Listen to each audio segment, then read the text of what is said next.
Hey there! If you're brand new to iPad and want to send an email with attachments, I've got you covered. It's super easy, let's jump right in. First, open the Mail app and tap the little pencil and paper icon in the corner to start a new message.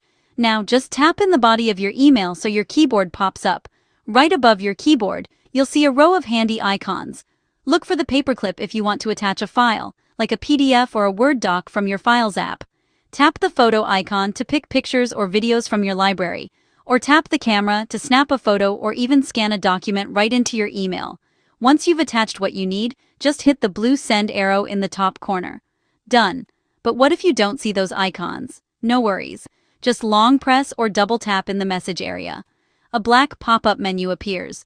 Tap the little right arrow until you see options like Attach File, Insert Photo or Video, or Scan Document.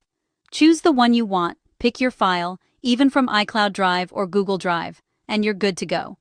Here's another quick trick. If you're already in another app, like Photos or Files, and want to send something by email, just tap the Share icon, the box with the arrow, then pick the Mail app. That automatically opens a new email draft with your file attached, so you can just add a recipient and send. Pro tip: if your file's too big, your iPad might suggest MailDrop.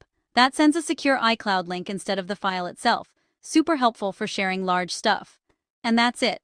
Sending emails with attachments from your iPad is quick and painless once you know where to look.